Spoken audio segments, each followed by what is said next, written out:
Hi, I'm Bharat Sonwayne. Welcome to my channel.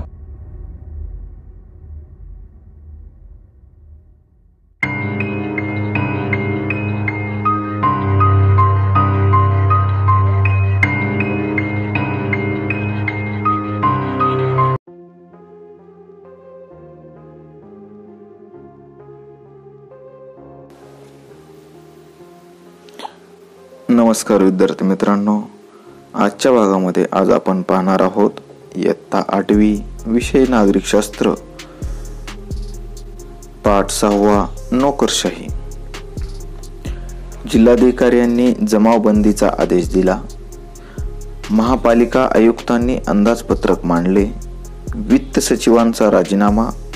विभागीय आयुक्त महसुलाचा आढावा घेणार.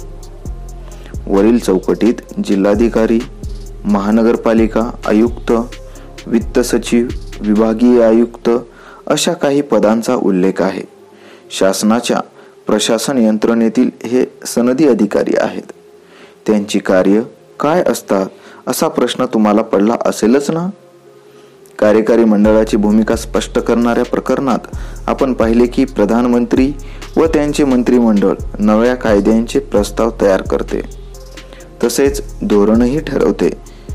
शासनाची धोरणे प्रत्यक्ष कार्यवाहीत आणणारी व कार्यकारी मंडळाच्या नियंत्रणाखाली असणारी एक प्रशासकीय यंत्रणा नोकरशाही म्हणून ओळखली जाते. प्रस्तुत पाठात आपण नोकरशाहीचे महत्त्व समजून घेणार आहोत. कोणत्याही देशातील शासन संस्थेला मूलभूत अशी 2 प्रकारची कार्ये पार पाडावी लागतात. 1. देशाचे परकीय आक्रमणापासून व अंतर्गत सुरक्षाविषयक धोक्यापासून संरक्षण करून नागरिकांना सुरक्षित ठेवणे. 2.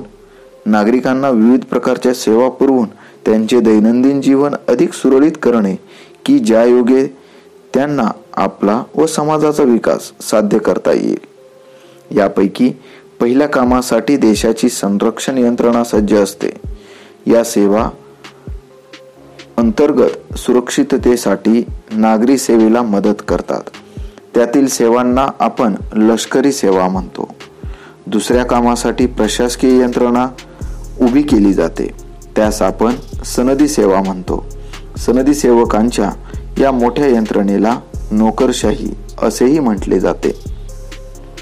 संसदीय लोकशाहीत लोकांनी निवडून दिलेले प्रतिनिधी आणि मंत्री यांच्यावर प्रशासनाची जबाबदारी असते.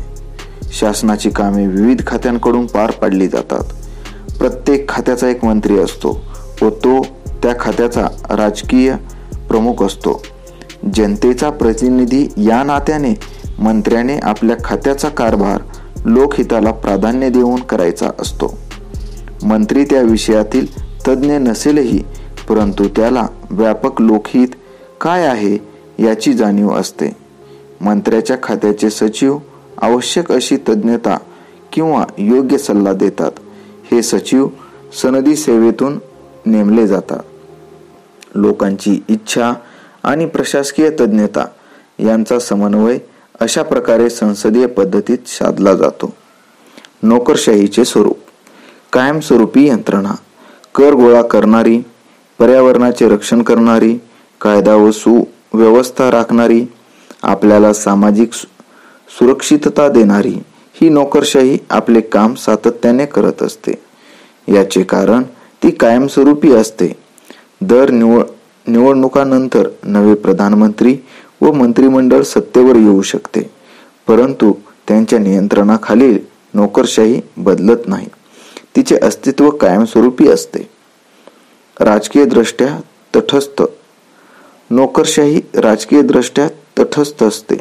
याचा अर्थ असा की कोणत्याही पक्षाचे शासन अधिकारावर येवो, त्या शासनाच्या धोरणांची अंमलबजावणी नोकरशाहीने त्याच कार्यक्षमतेने व निष्ठेने केली पाहिजे.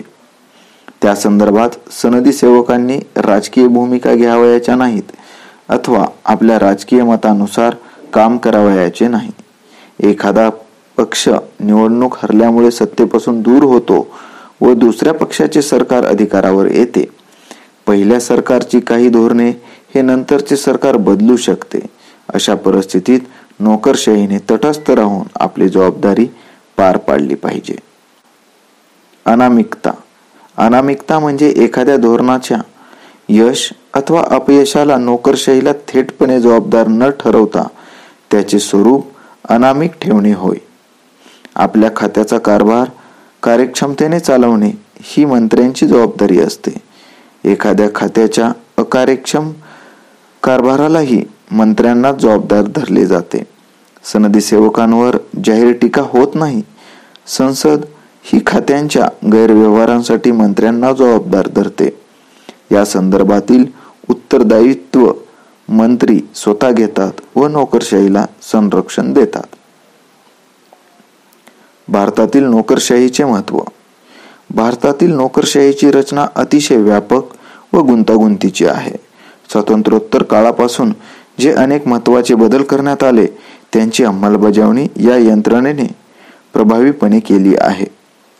आज आपल्याला जे अनेक चांगले सामाजिक बदल दिसतात त्याचे एक कारण म्हणजे भारतीय नोकरशाहीने ते धोरणांच्या अंमलबजावणीतून सामान्य नागरिकांपर्यंत आणले आहे. नोकरशाहीमुळे राज्यव्यवस्थेला स्थैर्य लाभते. पाणी पुरवठा, सार्वजनिक स्वच्छता, वाहतूक, आरोग्य, शेती सुधारणा, प्रदूषणास प्रतिबंध अशा अनेक सेवा आपल्याला सातत्याने विनाखंड मिळत असतात. त्यामुळे समूहाच्या दैनंदिन जीवनाला स्थैर्य लाभते. दुसरे असे की नोकरशाही ही सुद्धा समाज परिवर्तनाचे एक साधन आहे. स्त्रियांचे सक्षमीकरण, बालकांचे संरक्षण, दुर्बल घटकांसाठीच्या योजना इत्यादींबाबत शासन जे कायदे करते ते प्रत्यक्षात आणण्याचे काम नोकरशाही करते. धोरणांच्या अंमलबजावणीतून सामाजिक बदल घडून येतात. नोकरशाहीची समाजाच्या लोकशाहीकरणाच्या प्रक्रियेतही महत्त्वाची भूमिका असते. राखीव जागांचे धोरण राबवल्याने अनेक दुर्लक्षित समाज घटक आता मुख्य प्रवाहात आले आहेत. निर्णय प्रक्रियेतील त्यांचा सहभागही वाढला आहे.